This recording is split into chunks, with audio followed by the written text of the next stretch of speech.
Today I'm going to unbox and take a quick look at Ostkrieg, World War II East Front.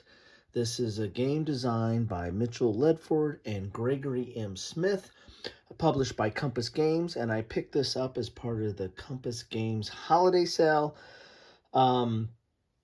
This wasn't part of the stocking stuffers, but it was at a greatly reduced price, so I'll consider this a Kilroy's bargain.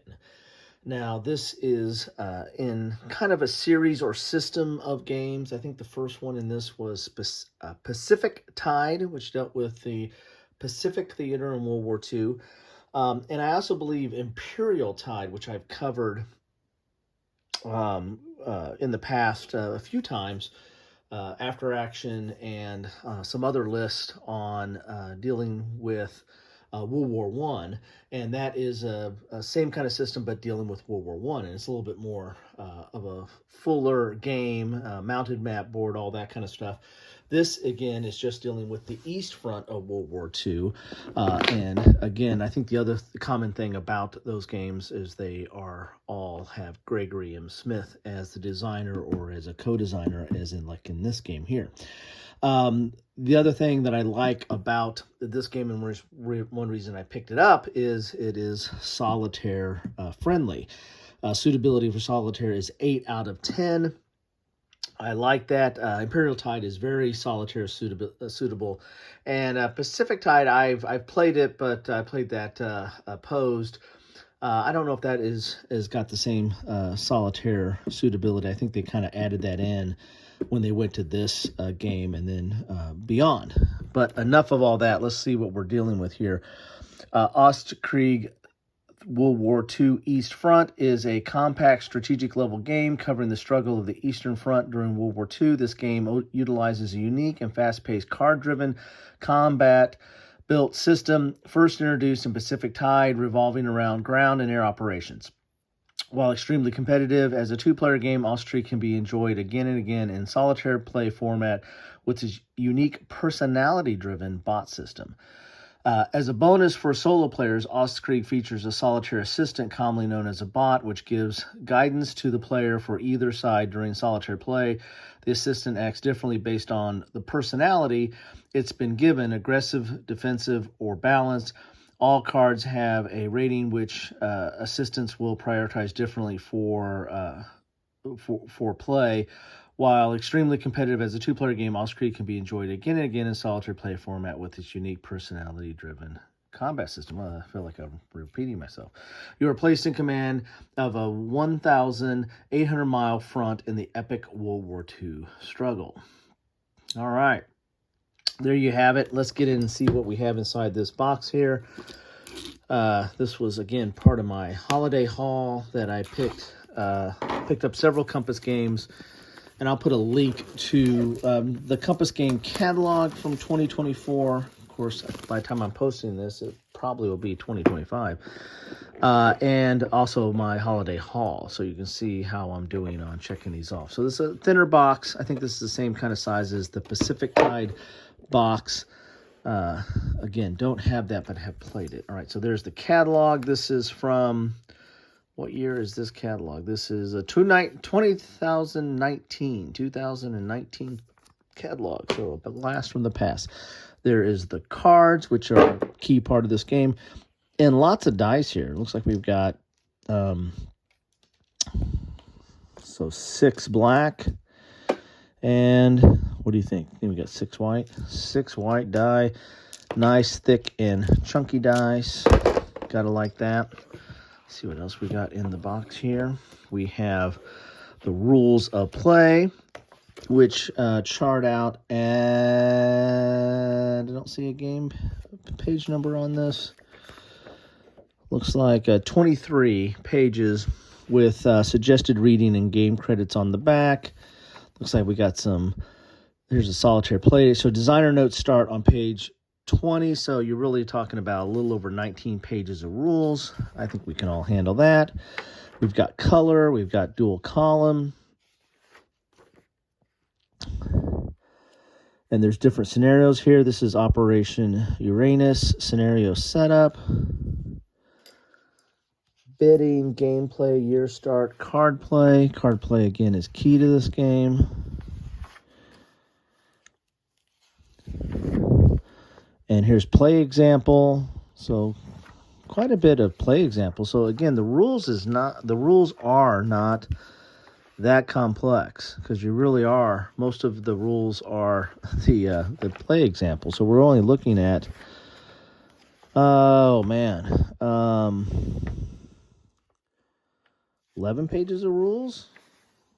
Wow, that's not much, right? Not much at all. We got some player aids here. So we got a player aid. Good thick stock here. Looks like it was kind of stuck together there, so it kind of a little bled over. Huh, interesting. I don't know, there it is. There was the sticky there, so something sticky was in there. And here's the solitaire aid. So you got a full solitaire aid. And if I remember correctly, I think Imperial Tide had that as well. And then you got your regular player aid there. It's a little unfortunate, but it is what it is. Then we have the map, and then we have the counters. Let's look at the counters. Oh, we got another player aid. So these is probably a repeat of the other player aid. So there we go. So I got one that's not deformed. I don't know what you want to call that. All right, here are the counters. Kind of thin. I think Compass has gotten thicker on their counters. These feel a lot like the old Decision games and SPI games of yore. Relatively dark. And they are two-sided. You see there. Let's take a look at the map. Remind me not to forget the cards, because the cards are very important. Now, map is not mounted, but it is, and not very big. But that I'm okay with that. Sometimes, you get these large maps that are a little unwieldy and take up a lot of table space. This one does not take up a lot of table space, but man, it's jam-packed with the boxes here. Look at this. My goodness. Really, really jam-packed here. Really tight and dense as you're getting into the east front here. Here's the key. Got supply source port, unique ID, surface area.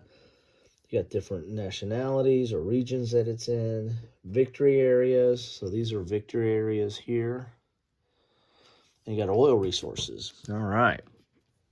So there you have it. Let's get to the cards. You're supposed to remind me. I can't believe you didn't remind me about the cards. Okay. Let's get these dice out here. Got to have some dice. All right. Let's get these cards open and get at them, because this is, again, the key part of the game. Kind of a, I don't know if I would necessarily say card-driven. I mean, the cards really do drive the play, but it's not your typical, and it is point to point, so it does feel a lot like a card-driven game, but I don't know if you would necessarily classify it as such. Really tight packing on the cards. Got plastic all over the place with my static cling. All right, so these are the German or Axis cards. And you can tell by the Iron Cross there.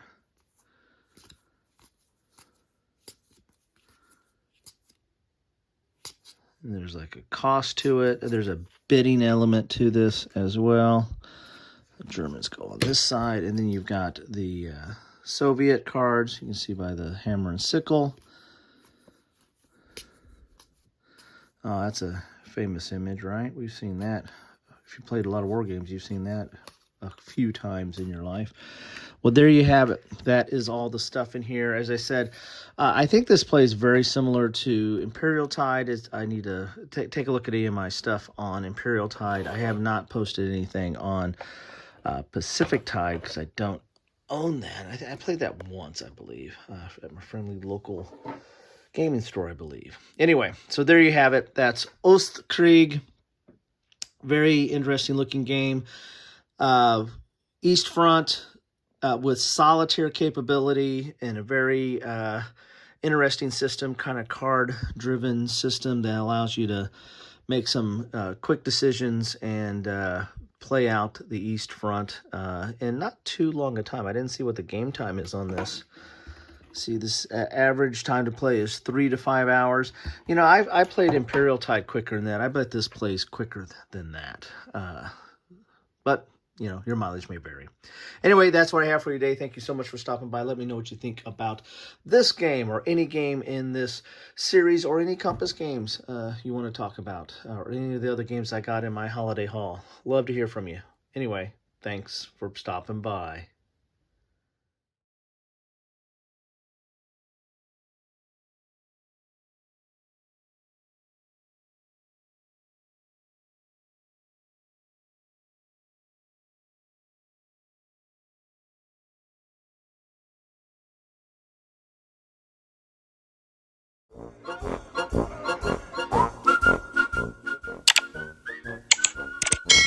Thanks for watching.